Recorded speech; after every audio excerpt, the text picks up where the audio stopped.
Yo, what is poppin', ladies and gentlemen? How we doing? And if you watched the last match and you saw the games Luffy versus Luffy, I was mentioning that my previous opponent was the son of one of the guys that plays here at this tournament here at Booster Box. And this is the father. So, kind of cool. I got to match up against, different parts of the family. It was kind of neat. And we're doing a match where he's playing Whitebeard and I've got Luffy. Now, this does end up being kind of an interesting match because he usually runs Doffy. He runs Doflamingo quite a bit.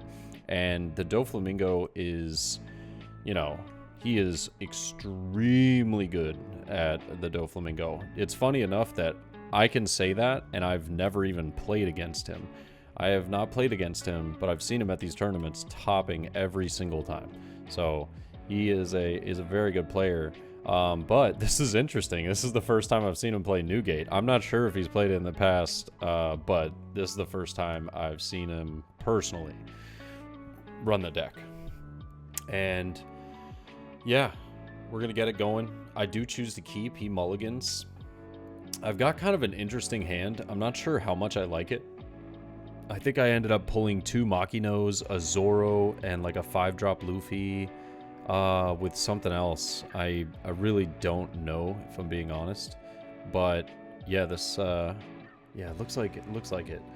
But I am just gonna go second because I won the dice roll, and it looks like we got the Curly de Dawn. Okay, so that was the other thing that we picked up. And I've got Gordon, Otama, and potentially another Makino here to take. But I will go ahead and take the Gordon just because I know that can be very useful in this match for dealing with Marco, simultaneously dealing with, 5-drop Luffy if he runs it, and some other cards. But Vista takes out my Curly de Dawn. Feels bad, but you know what? She did her job. She did her job, and that's all that matters, all right? Now, I could put down, like 3-drop Zoro, swing twice, and I think that's what we're going to do here. It looks like I picked up a second Zoro as well. I will just go ahead and swing 6. And I am saving the 1 Dawn because I could potentially play Gordon, and it looks as though we are going to. We're just going to play Gordon. That way, next turn, we've got the Makino combination if we so please. And yeah, I'm feeling all right about this. It's a pretty decent start. Got 2 swings next turn, pretty much guaranteed. And this deck is meant to be like going a little bit wider. It's not supposed to be, big bodies on the board and just getting big swings each turn. This is really supposed to be for a lot of, like very quick aggression, small swings, but, getting pumped up or pumping stuff down. And now here's an interesting part. He does put down the Marco. I see an opportunity here. I'm like, okay, Marco could potentially be really nice for us to go ahead and get a pick out of. So I'm going to choose to swing for 6 here. And now this is where at the very beginning of this video, I was mentioning that, like I said, I hadn't seen him play Newgate before. And I think that, a lot of people that are coming into playing Newgate can end up like myself. I mean, I ended up doing it playing Luffy. I ended up using Radical Beam with 3 life left, or like using Marco when I had 3 life left, thinking that it was good. But yeah, that ends up being a really big deciding factor in this match. Is he's thinking about, does he want to take the hit? Does he want to counter out? And he does choose to counter out here. I'm gonna rest 3, play another Zoro. We still got 2 Dawn left, which is honestly pretty nice considering we do have Makino and we have other options. I will use the leader ability though to go for 6 at lead yet again.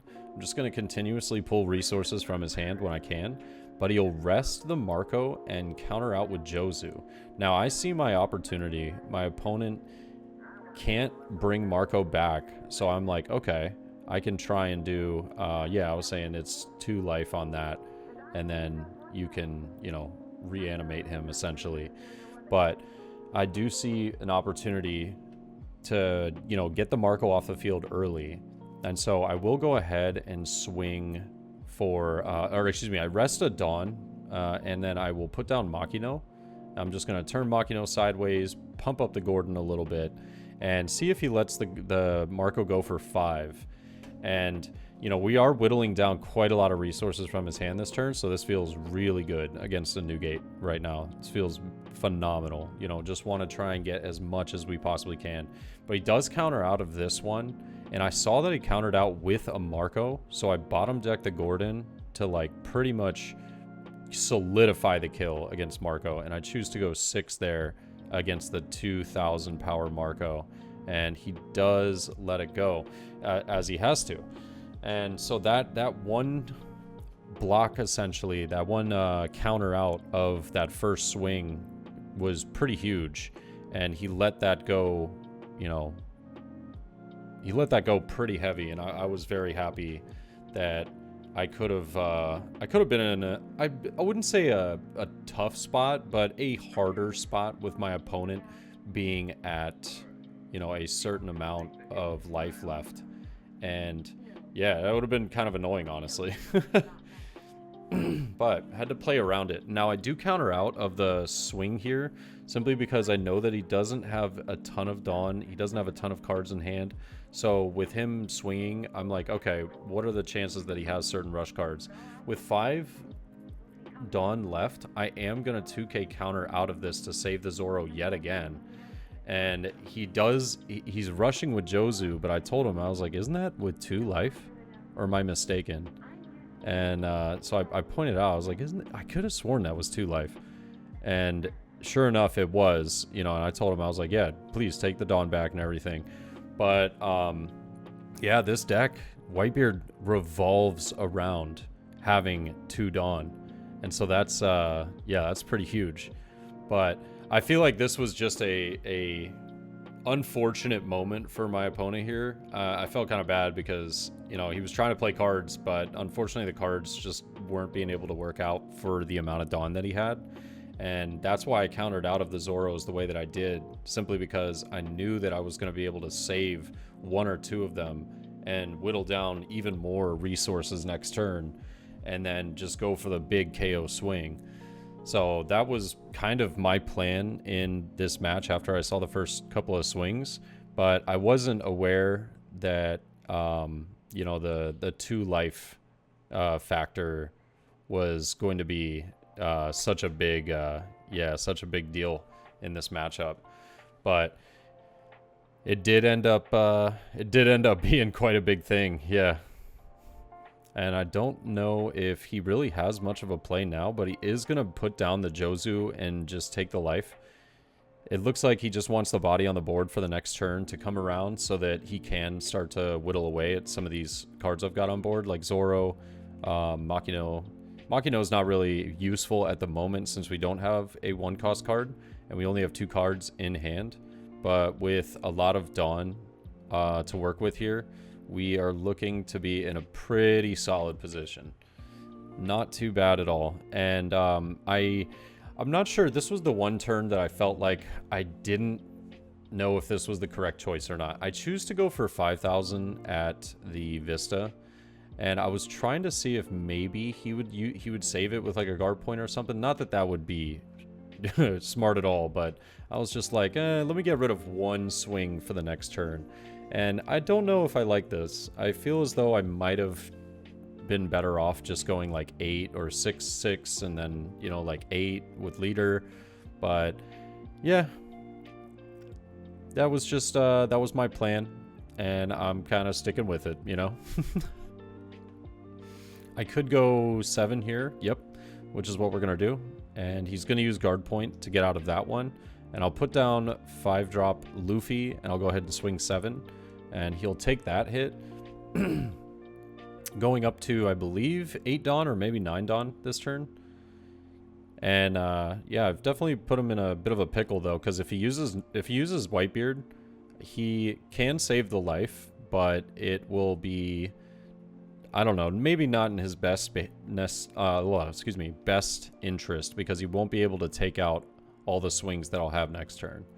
And he does choose to use Ace instead to try and go for a lot of board clear. And I only have 1 card in hand, so pretty much any way he swings, I'm just going to be dead. So he lowers down one of the Zoros, which he just swung Jozu at, and then one of the 5-drop Luffy swings Ace at, and then swings at Zoro as well with leader. And I got a Makino and a Dream, but he has to draw a card and pass turn with 1 Dawn active, you know, and I'm like, yeah, okay, you know, pretty much just 15 at life if you got it. You know, I've still got 4 life, so I'm feeling like I'm in a pretty comfortable position. And we do end up taking it. He's got, I think, enough to get to about 14, but it was, yeah, I think the moments with with those cards were just unfortunate, and I think that was definitely some of the deciding factors were between the Marco turn and then the turn after, swinging for the Zoros differently, because I believe he was of the mindset that Jozu was going to be able to rush. So that was, yeah, that was definitely something that turned the tides of the game right there. But I hope you guys enjoyed, and I will catch y'all in the next one, okay? Until then, have a great day. Peace.